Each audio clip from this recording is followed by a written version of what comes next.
Hay lugares que cambian su función, pero no siempre cambian de memoria. Un edificio puede dejar de ser una clínica, un convento puede convertirse en locación, un cuarto puede ser eso, un espacio donde duermes hasta que ocurre algo. Quienes trabajan detrás de cámaras están acostumbrados a distinguir lo real de lo escenificado. Saben cuando una sombra es producto de la luz, cuando un sonido es eco o es un error técnico que tiene una explicación lógica. Pero a veces lo que ocurre no encaja en ningún manual. A veces no es la toma la que falla, es el lugar el que responde. Este capítulo reúne 3 experiencias distintas vividas durante producciones reales. No son leyendas transmitidas por generaciones, son recuerdos de personas que estaban cumpliendo su trabajo. Y en los 3 casos hay algo en común. Nadie buscaba lo que encontró. No todo lo que ocurre puede demostrarse con una grabación, pero deja una huella en quien lo vive. Este no es un canal de historias, es un espacio para hablar de las marcas que dejan ciertas experiencias. Algunas vienen del miedo, otras de la realidad.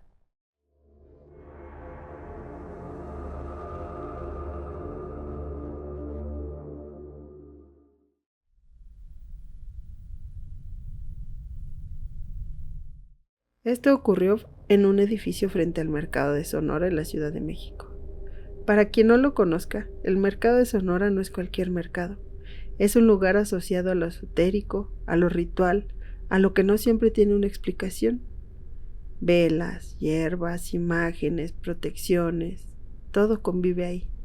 Y justo enfrente, este edificio. Décadas atrás, en los años 60, 70, tal vez principios de los 80, funcionó como clínica.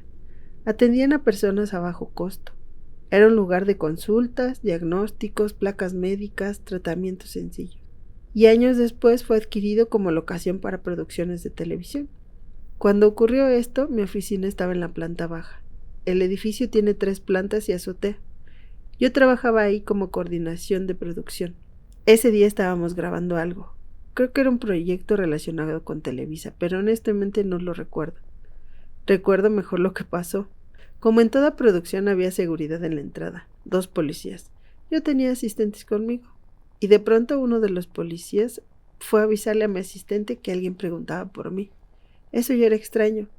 Si alguien era parte del equipo, entraba directo, no pedía permiso en la puerta. Salí al pasillo y ahí estaba él. Era un hombre, le calculamos como 70 años.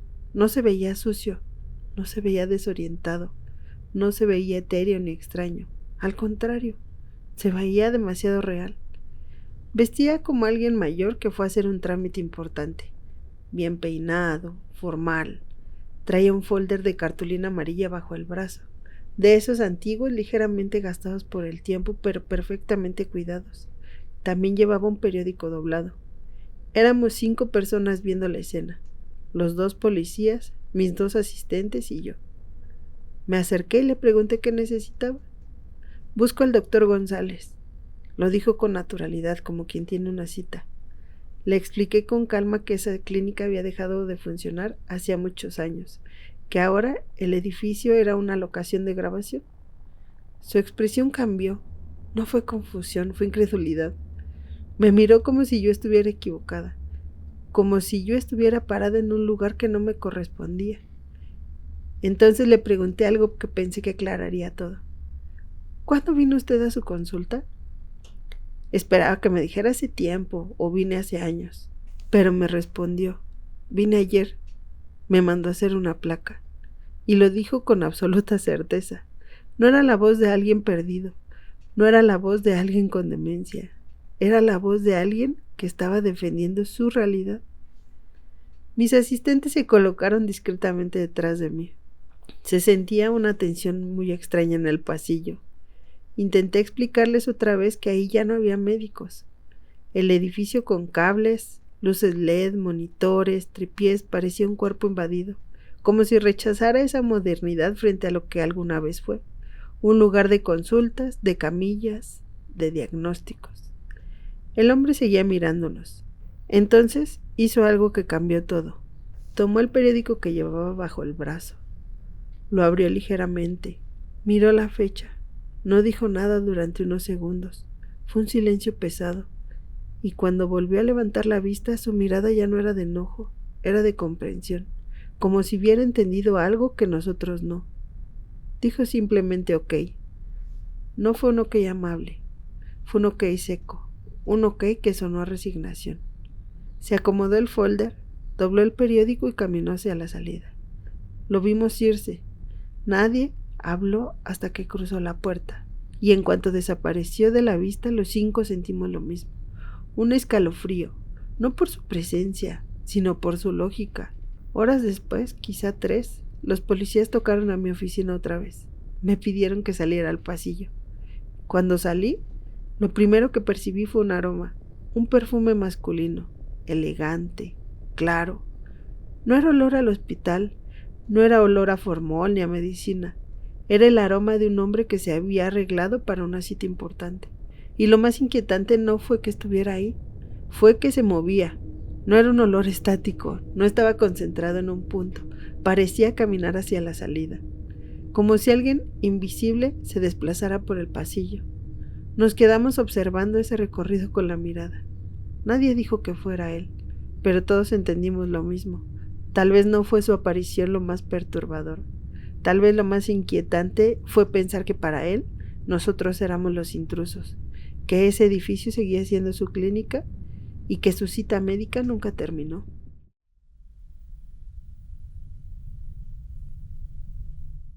Ocurrió durante la grabación del documental sobre Sor Juana Inés de la Cruz en el exconvento del Desierto de los Leones. Desde el scouting ya se sentía algo pesado. No era miedo, era una densidad constante, como si el lugar estuviera cargado de algo antiguo. Llegamos a las 4 de la mañana. El departamento de arte siempre es el primero en llegar y el último en irse. Montamos luces, utilería, detalles, la adrenalina normal de cualquier producción. Todo fue bien hasta la última noche. Cerca de las 11 el lugar cambió. El convento se vació de técnicos y de ruido. Quedaron solo los pasillos largos y los jardines oscuros. Nuestro chofer entró al baño y nosotros nos quedamos afuera, cerca de la oficina de los guardias. Y entonces se escuchó el grito, un grito de mujer, largo y desgarrador. No fue corto ni confuso, era de esos alaridos que te hacen dudar si alguien está siendo lastimado o pide ayuda. Nos volteamos los 3 al mismo tiempo buscando el origen del grito. Antes de que dijéramos algo, uno de los guardias salió con una calma que no encajaba con el horror que acabábamos de escuchar. Sin alterarse, con una tranquilidad inquietante nos dijo: «No se asusten, a estas horas empiezan a gritar». El sonido no tenía dirección. Nuestro chofer salió pálido. Él lo escuchó dentro del baño. Nosotros lo escuchamos desde el fondo del convento. El segundo guardia se asomó también. «Ya no investiguen, mejor váyanse. Así pasa aquí». Uno de nosotros, incapaz de entender esa calma, les preguntó cómo podrían estar acostumbrados a algo así. Y la respuesta fue simple y brutal: «Tenemos necesidad. Ya perdimos el miedo. Mientras no los busques, no te buscan». Eso no sonó a cuento, sonó una regla de convivencia. Aún así nos faltaban cosas por recoger. Los guardias nos acompañaron a uno de los salones y ahí fue cuando vi la sombra. Una silueta cruzando por fuera de las ventanas, caminando entre los árboles. Los guardias solo repitieron: «Es normal». Nos confesaron que su oficina era el punto más frío, pero que preferían estar ahí en su territorio seguro. Necesitarían quedarse toda la noche para entender todo lo que hay aquí, soltó uno. No quisimos entender nada, subimos lo último y nos fuimos. La bajada del Desierto de los Leones es un túnel de árboles que, de noche, parece cerrarse detrás de ti. Y fue ahí donde la camioneta empezó a morir. Primero jalones, luego las luces perdiendo fuerza y el motor rindiéndose. Al alumbrar hacia adelante, vimos la camioneta del productor detenida. No era una ponchadura. La llanta, el rin, se habían desprendido como si algo hubiera degollado los birlos de un solo golpe. Era una falla violenta en una camioneta revisada. Llevaba 1 hora ahí, incomunicado, y en ese momento nuestra camioneta terminó de apagarse. Batería muerta. Estábamos detenidos en medio del bosque, sin señal, sin luz, con la frase del guardia retumbando en el silencio. A estas horas se empieza a gritar. El bosque no hacía ruido, ni viento, ni animales, solo el intento fallido del motor. Salimos porque el asistente regresó a buscarnos, pero la sensación no se fue. No fue la mecánica, fue la secuencia, el grito, la sombra, la advertencia de quienes ya viven ahí y al final, el camino sujetando las ruedas. Entendimos que algunos lugares no necesitan asustarte, solo necesitan que te quede lo suficiente para que el miedo vuelva a la rutina. Y nosotros, por suerte, no nos quedamos toda la noche.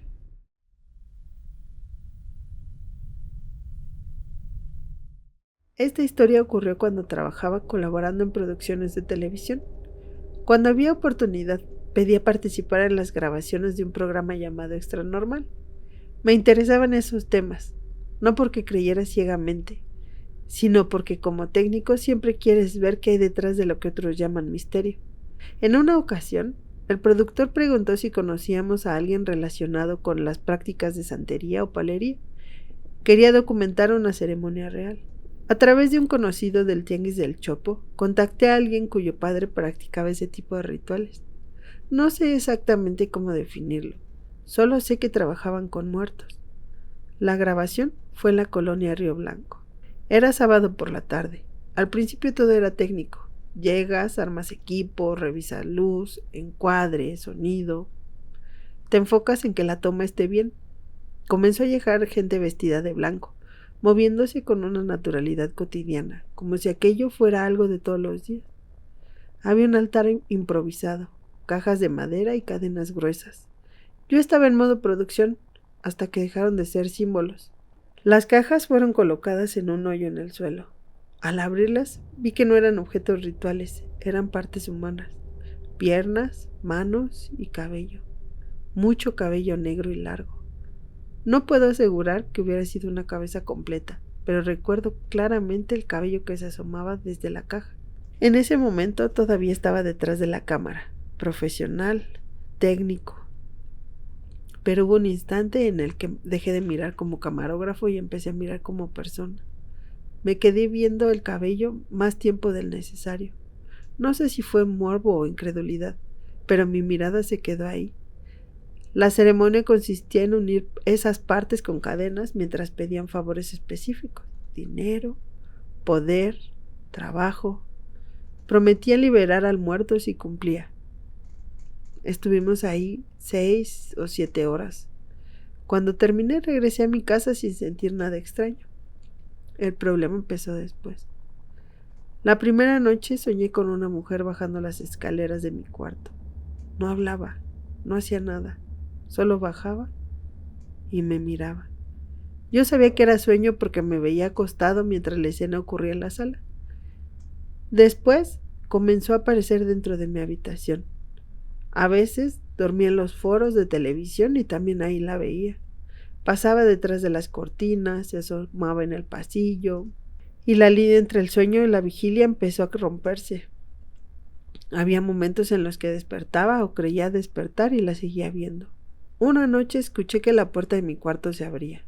No fue un golpe, fue el sonido normal de la puerta. Vi el cabello asomarse por el marco largo y oscuro. Luego vi cómo una figura se inclinaba.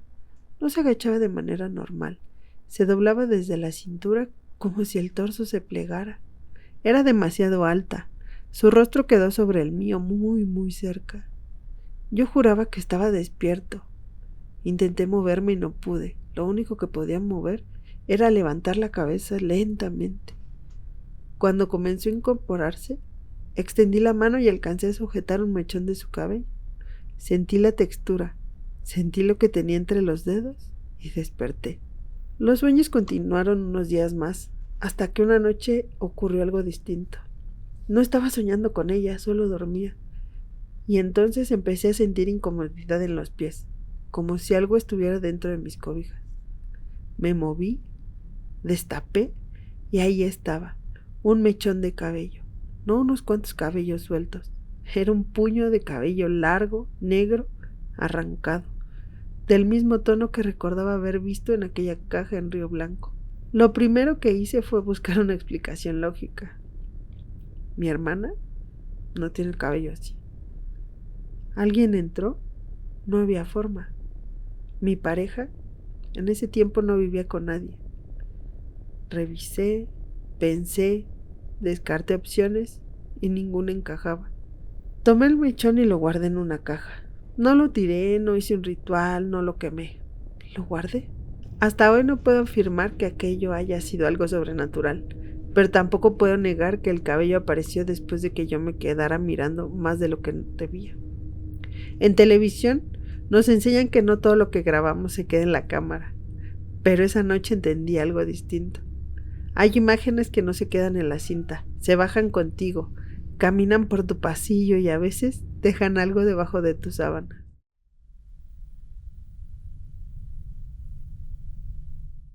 Trabajar en producción implica capturar lo que sucede frente a la cámara, ensayar, repetir, controlar la luz, controlar el sonido. Pero hay momentos que no obedecen al guión. Un hombre que no entiende que su tiempo ya pasó. Un bosque donde el silencio se ha vuelto rutina. Un recuerdo que no se quedó en el disco duro. 3 experiencias distintas. 3 marcas que no desaparecieron cuando terminó la jornada. Algunas vivencias no buscan ser resueltas, solo acompañadas, porque siguen ahí, no necesariamente en el lugar donde ocurrieron, sino en la memoria de quienes lo atravesaron. Y eso, a veces, es suficiente para que permanezcan. Esto fue Examina. Nos escuchamos en el próximo capítulo.